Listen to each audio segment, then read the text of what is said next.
नमस्कार, good morning everyone. And मैं सूरज कुमार आप सबों का स्वागत करता हूं इस नए क्लास में, स्मरण इंस्टीट्यूट के इस नए कोर्स में। और आज से हम एक नया कोर्स लॉन्च करने जा रहे हैं and this course is totally free, available on YouTube.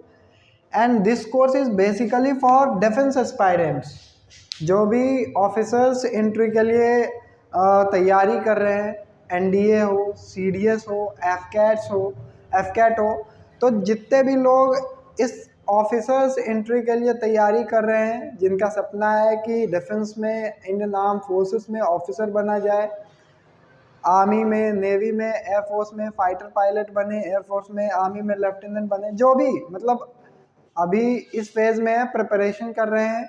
24 का जो फर्स्ट वाला एग्ज़ाम है, चाहे वो एनडीए हो या सीडीएस हो या एफकैट को अटेम्प्ट करने वाले हैं, या फिर those right now appearing in class 11th and 12th, जो भी है, जिनका सपना है कि आगे जाके मैं डिफेंस में ट्राई करूँगा, एनडीए वगैरह ट्राई करूँगा, एनडीए दूंगा और एनडीए क्रैक करूँगा, तो वो इस कोर्स को ज्वाइन कर सकते हैं और लगातार इसको फॉलो कर सकते हैं और इस पे बने रह सकते हैं। Okay, so today we will discuss about NDA.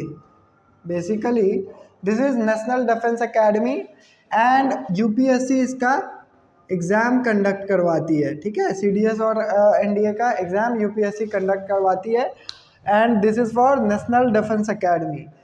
तो जो भी बच्चे एनडीए क्रैक कर लेते हैं, वो 4 साल की ट्रेनिंग के बाद ऑफिसर बनते हैं इंडियन आर्मी में, नेवी में, एयरफोर्स में, एज पर देयर प्रेफरेंस, जिनमें उनका सिलेक्शन होता है। Alright, so national Defence academy crack करने के बाद आपका 3 साल का खड़गवासला में ट्रेनिंग होता है एनडीए में, एंड देयर आफ्टर एक साल ऑलमोस्ट आपका जो आर्मी से है वो आईएमए में ट्रेनिंग करते हैं, जो एयरफोर्स से है वो एएफए में ट्रेनिंग करते हैं, एयरफोर्स एकेडमी हैदराबाद, है ना।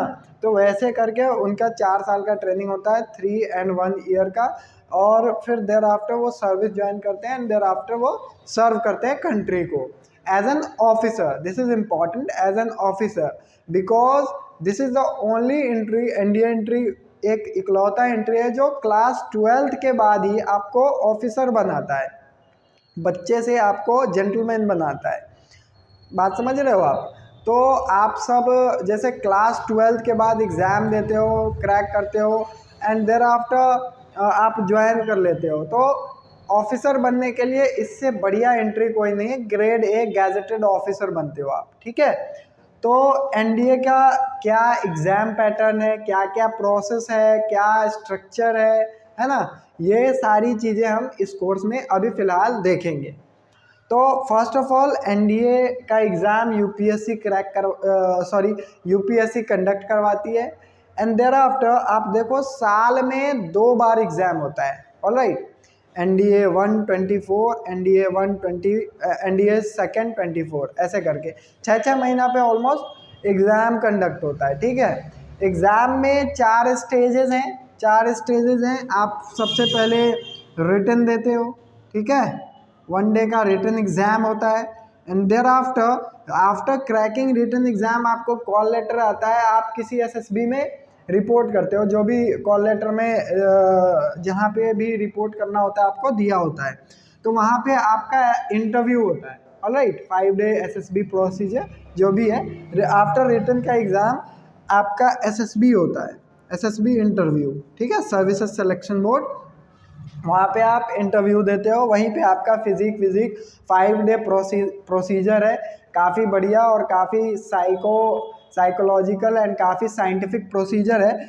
जिसमें आपका ओवरऑल पर्सनालिटी को और ऑफिसर्स लाइक क्वालिटी को मतलब देखा जाता है कि weather he is relevant candidate for us, जो आर्मी में सर्व कर सके, लीड कर सके, है ना, तो वेदर वो ज्वाइन करने लायक है कि नहीं है। तो डिफरेंट एस्पेक्ट से डिफरेंट प्रोसेस है, डिफरेंट मतलब काफ़ी सारी प्रोसेस है जो जिसमें आपको 5 डेज तक गुजरना होता है। First day screening and there after 4 days other procedure चलते हैं।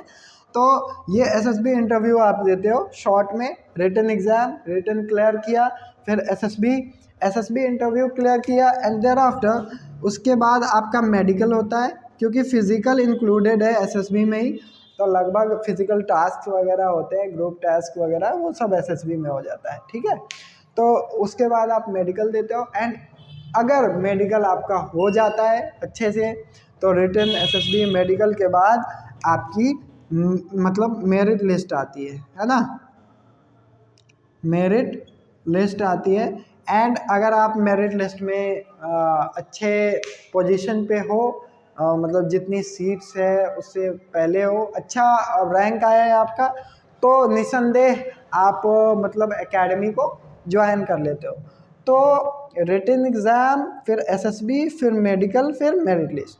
तो अब देखो, आजकल जितनी भी एग्ज़ाम आप उठाओ, कोई भी एग्ज़ाम, तो ऐसा नहीं कि आपने सिंगल एग्ज़ाम दिया, आपका क्रैक हुआ, पास हुआ और आपको मतलब सर्विस मिल गई, आप मतलब ज्वाइन कर गए, ऐसा नहीं है। आजकल हर एक जगह पे डिफरेंट डिफरेंट स्टेजेस हैं जिनको आपको क्रैक करना होता है, because population is that much, population काफ़ी ज़्यादा है, कंपटीशन काफ़ी ज़्यादा है, तो best of best candidate select करने हैं।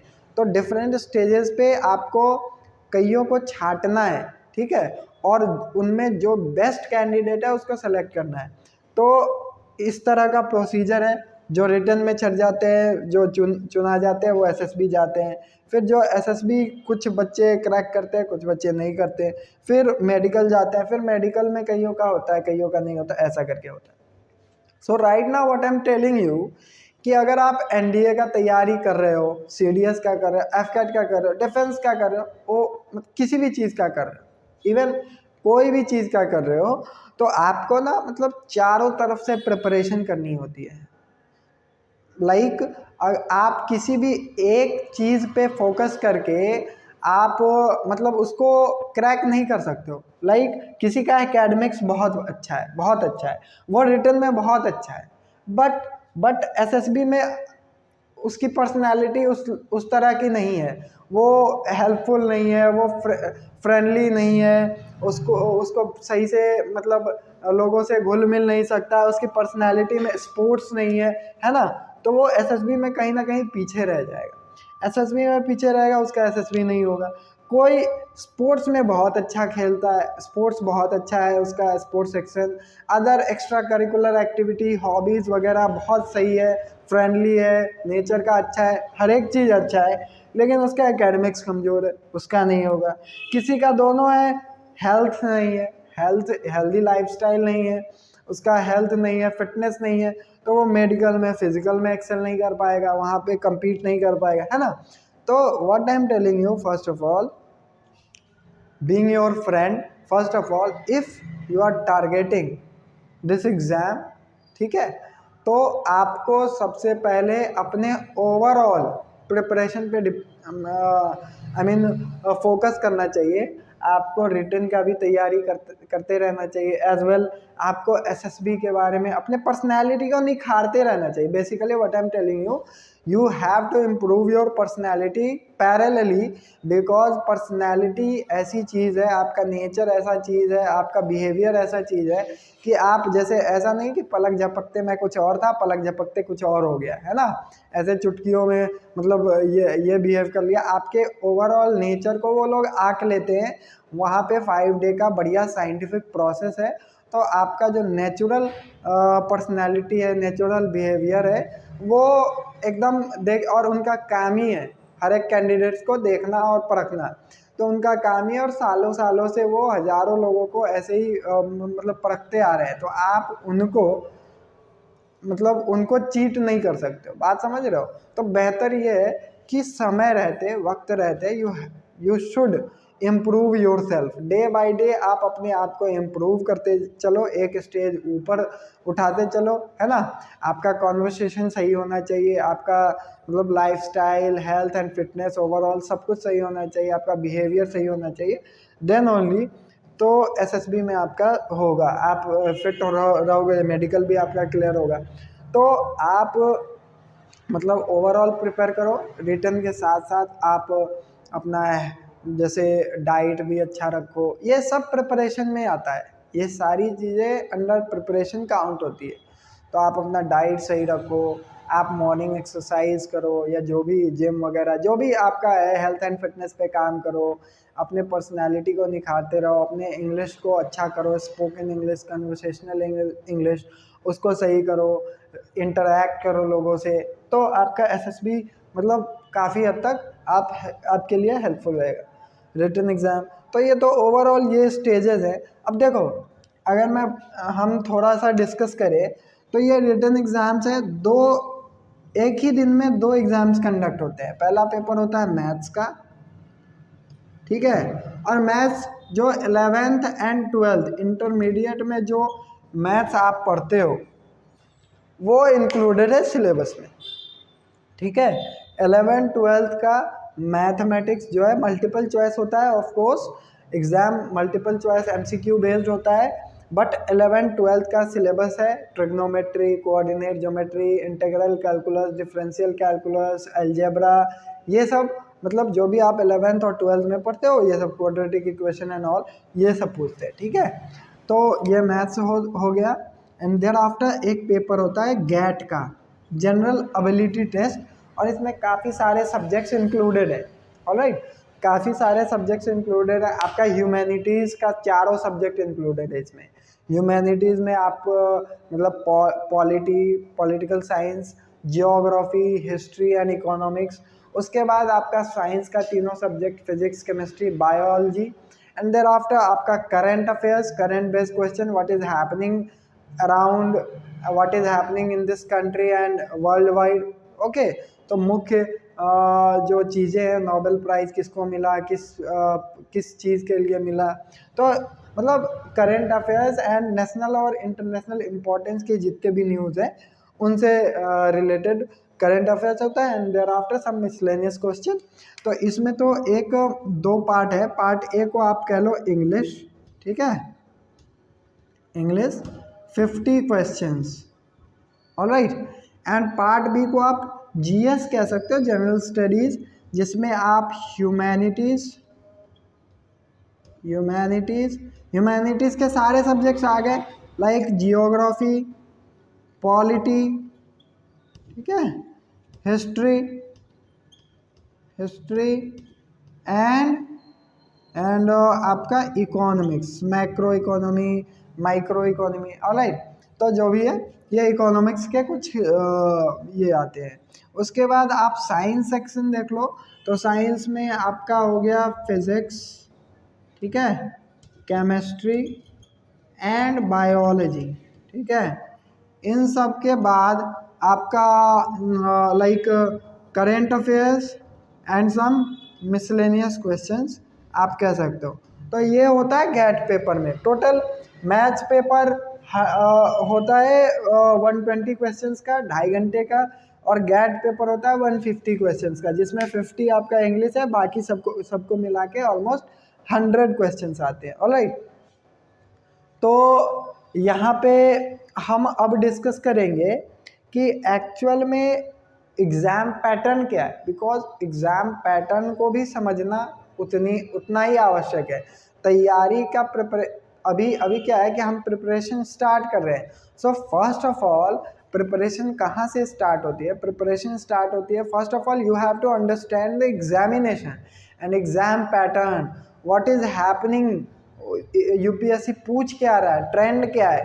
तो first of all you have to analyze, you have to research in this, ठीक है। तो बढ़िया से 1-2 दिन लगाओ, खुद से भी रिसर्च करो कि पिछले कुछ सालों में क्या क्या ट्रेंड रहा है यूपीएससी का, खासकर एनडीए में क्या ट्रेंड रहा है, क्या पूछ रहा है, और क्या रेलेवेंट है, क्या इररेलेवेंट है। इससे आपको ये ज्ञान होगा। अगर आप रिसर्च करोगे तो आपको पता चलेगा कि what I have to read and what I have to leave, alright. So आप यहाँ से आप PYQs देख सकते हो, एग्ज़ाम पैटर्न देख सकते हो, और पूरा सिलेबस देख सकते हो, ठीक है। जब नोटिफिकेशन आती है यूपीएससी एनडीए की, उस नोटिफिकेशन को बढ़िया से आप रीड करो, बढ़िया से आपको पिछले बार का नोटिफिकेशन मिल जाएगा। सिलेबस ऑलमोस्ट सेम ही रहता है हर बार, तो आपको मिल जाएगा, आप उसको पढ़ सकते हो, बिकॉज अभी आने वाले एग्ज़ाम के लिए नोटिफिकेशन अब रिलीज़ होगा दिसंबर में, ठीक है। तो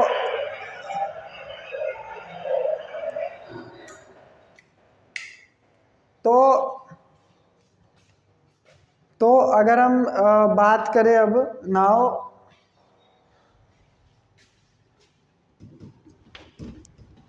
देखो मैं यहाँ लिखता हूँ, ठीक है। मैथ्स का पेपर हुआ, ठीक है। मैथ्स के पेपर में 120 क्वेश्चंस होते हैं, ठीक है। और 120 क्वेश्चंस होते हैं, 2.5 नंबर का एक क्वेश्चन होता है, 300 मार्क्स होते हैं, टोटल 300 मार्क्स का होता है। उसके बाद गैट पेपर में 2 पार्ट होते हैं, ऑलमोस्ट बता चुका हूँ कि 50 क्वेश्चंस होते हैं इंग्लिश के एंड 100 क्वेश्चंस होते हैं आपके जीएस के, जनरल स्टडीज़ के। टोटल 150 हो गए और ये होता है 600 मार्क्स का, ठीक है।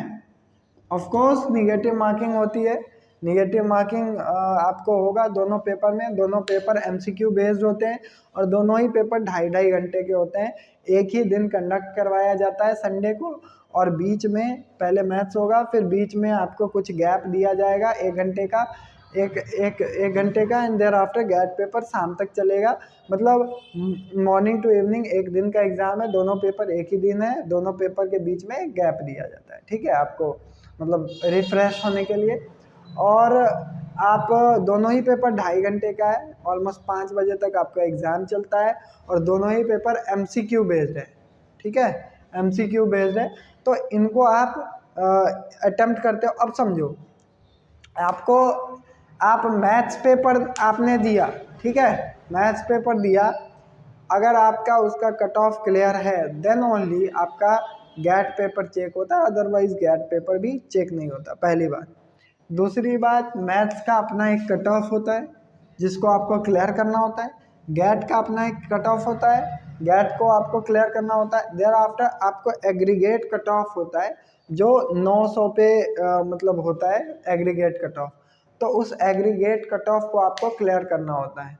अगर आपने तीनों cut off, maths cut off clear हुआ देन गैट चेक होता है, गैट कट ऑफ क्लियर हुआ, एग्रीगेट कट ऑफ आपका ऊपर है, तो आपका रिटन हो चुका है, आपका एसएसबी होने वाला है, ठीक है।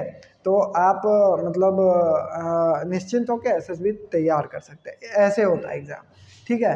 अब हम क्या करेंगे नेक्स्ट सेशन में, इसको और डेप्थ में देखेंगे, मैथ्स का क्या इम्पोर्टेंस है, मैथ्स में कैसे प्रिपरेशन करें, सिलेबस में क्या है, इम्पोर्टेंट क्या है, रेलेवेंट क्या है, इररेलेवेंट क्या है, क्या सोर्सेस से पढ़ें, ये सारी चीज़ें हम मैथ्स के लिए और गैट के लिए हम देखेंगे। एंड देयर आफ्टर हम देखेंगे कि कैसे इस प्रिपरेशन को इनिशिएट करके आगे की ओर इन अ प्लान्ड मैनर, बिकॉज अगर आप प्लानिंग के साथ कुछ नहीं कर रहे हो तो आप का निश्चित है कि क्लियर नहीं होगा, because planning is very important. Lakhs of people attempt करते हैं एंड उसमें बहुत कम का होता है, तो आपको प्लानिंग करके आपको आगे बढ़ना है। हम इसमें फिर से आएंगे और फिर से डिस्कस करेंगे। तब तक के लिए धन्यवाद। इसको आप बने रहिए, फॉलो कीजिए। आप ऑफलाइन भी हमारे साथ जुड़ सकते हैं, ऑफलाइन भी हमारे बैच में जुड़ सकते हैं, और ऑनलाइन इसको फॉलो करते रहे, जो प्रिपरेशन कर रहे हैं सेल्फ स्टडी करते रहे, अच्छे से हमारे साथ जुड़े रहे। धन्यवाद, और निश्चित ही आपका प्रिपरेशन काफ़ी अच्छा होगा। Thank you.